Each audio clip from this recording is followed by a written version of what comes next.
Karma came to dinner and stayed for dessert. So I don't think I've made a post on this forum, mostly toss my own 2 cents here and there, but I felt this deserved its own post. Feel free to read on if you want to hear my story and if you have ever wondered if karma exists and if our cheating spouses really do change. TLDR is at the bottom, as this is turning out to be longer than I expected. So as a little quick background, my 43M spouse, 38F, had an affair 6 years ago with my, at the time, co-worker's husband. We had become close friends and partied a lot together. The discovery of the affair and my wife's realization that her husband was not going to leave his wife sent her into a spiral. She fled our home, left me heartbroken, with 2 children, 7 and 4 at the time, and no contact with her. Well, a week later she calls me at 5 a.m. in the morning crying and begging me to come get her. I had taken a stress leave from work at the time. I was a mess. I take her home and call my friend, who is a nurse, to come check on her. She is in a state of drug-induced psychosis ***. She needs to be taken to a hospital.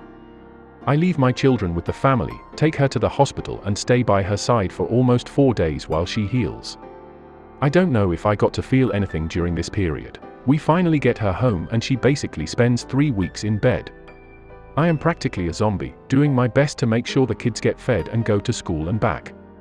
Unbeknownst to me, she is still in active communication with her AP right now, through all things Pinterest messaging system. Anyway, her family convinces her that she needs to go to rehab, but of course not just any rehab, but a $20K a month one. I refuse to pay that, so I get it from her grandmother to do it. She ends up there, 1.5 weeks in, calls me and says she wants a divorce because she has learned that all her actions are my fault. So okay, I'll tell the kids they are already losing their minds, mom's not coming back. Well, she discharges herself, realizes being alone is hard and begs me to come back and we can work things out. Me looking at 16 years of marriage to someone I really loved and having 2 beautiful children with decides, yes, let's try. I convince myself that it was the dro **** that allowed all this behavior, and now that she is clean I will have my wife and mother of my children back. Looking back, this was the only thing I would have done differently. Fast forward 18 months trying to reconcile. She refuses to work and believes that because I was willing to work on our marriage, that meant all was forgiven and water under the bridge. As every betrayed spouse knows, it doesn't work that way. At 18 months, I give up and ask her to leave. She readily accepts. Well, a week after her move, I get a message from her former romantic partner's wife saying that they are communicating again and that he just told her he is leaving her. While they are all on a family vacation in Jamaica, no less. So there's marriage number 2 destroyed. I also found out that they had been communicating throughout the reconciliation period, which was a shock to me. They move in together immediately, and so, my children have a stepfather and his son has a stepmother. Abrupt and abrupt don't even begin to describe what it was like for all of us. Present tense, 4 years later, and the crux of the post. Their relationship had imploded.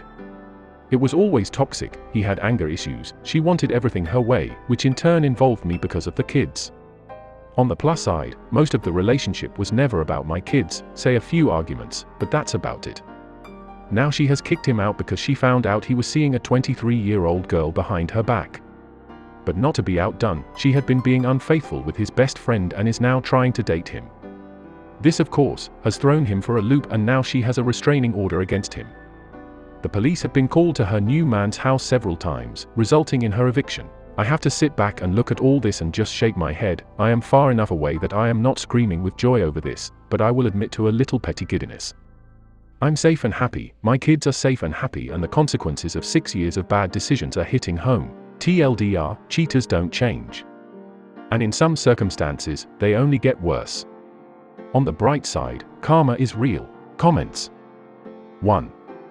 Wow, just wow, I'm sorry you went through this. Are you divorced? You need to turn this into a series, man.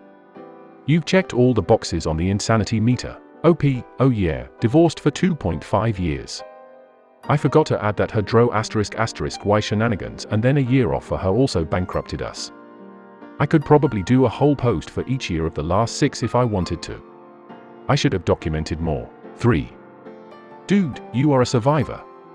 I respect everything you've been through and I'm sorry this happened to you. I mean, leaving the husband is one thing, but leaving the kids? You don't see that often. OP, thank you, I never felt that way at the time, but it was a lot. There was certainly what precipitated a lot of it. But I think there is some BPD in there. And I know narcissism gets thrown around a lot in this sub. But I'm pretty sure she meets the medical definition of it. 4. Pinterest's messaging system. Of all the details, this one in particular really stood out. I've read a lot of crazy details on this sub, but there's something so pernicious about this one. I picture her committing adultery next to pins of Balayage hairstyles and mid-century modern coffee tables. The mere juxtaposition of these images is like tragic comedy. And I'm very sorry to contemplate the darkness of this as tragicomedy. It's like the definition of it being absolutely pathetic. OP, right? That's a little detail that I think will always stick with me. I'll probably always suspect a prolific pinner, ha ha ha. And don't worry, I see the humor and it's dark, but I can still laugh at the absurdity of it all. I've already told the story, in more detail, verbally. But writing it has opened my eyes. 5. The sad reality is that your kids know more than they are saying. If you know it, they know even more. Their toxicity will affect your kids in their own relationships, unfortunately. And you will have to be the one to help pick up the pieces because she is a toxic mess. It's not fair because her behavior will cause a lifetime of insecurities in your kids. And she continues to make no effort to change and immediately jumps into another toxic relationship. Do everything you can to make your children see that their mother is not a healthy person. It's a hard lesson for a child to learn. OP, absolutely. My son is now 12 and is starting to get pretty exasperated with his mother. But she's still very, very loyal. He won't say a bad word against her. All I can do is set the best example for my kids in the 50% of the time they are with me. 6. You might consider going to a child therapist as a safe space for them to talk to them. The truth is that a child's mind is developing and is not able to process their parents' bad behavior. OP, my son sees a counselor from time to time, he enjoys it. My aunt and uncle are licensed psychologists and my son spends an hour or two on the phone with her every few weeks. He doesn't open up too much to me, as I think his mother has convinced him that I'm looking for a way to take them away from him. But my aunt would tell me in a heartbeat if she was worried that the kids were in danger. My daughter has tried play therapy, but she prefers to get on one of our horses and go the equine therapy route. 7. Glad you are able to enjoy the series. Hopefully we can find out more terrible things about the new guy in season 3, because being unfaithful with your best friend's girlfriend is a sure sign that this won't end well either. It's just sad for your kids that they have to watch their mom get more and more messed up. OP, oh, I agree 100%.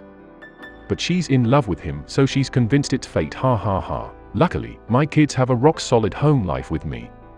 It's been my goal from day one that they always know daddy is 100% in their corner. 8. Heh. Karma's not even done with her after all.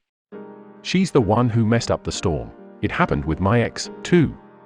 And the funny thing is, she video called me right after mowing my yard, just to cry about her emotional health due to her boyfriend cousin just dumping her yet again and to tell me about her physical health complications, which is the same story as the person she had before when we were still engaged in the relationship. What's worse, my daughter just got suspended from school today, which I don't agree with. I told her mother, who replied between sobs, who cares? I just want to know why my friend isn't talking to me. Karma is very real, it just takes a while to hit hard. 9. When this kind of trouble is involved, the only advice I can give is to run away. For your children's sake and for your own. You can't let that stuff into your house. It will destroy everything. That's a boundary I would never allow myself to tolerate it crossing. We hear how difficult it is for some to get out of the fog. With this problem you have an additional hurdle to cross.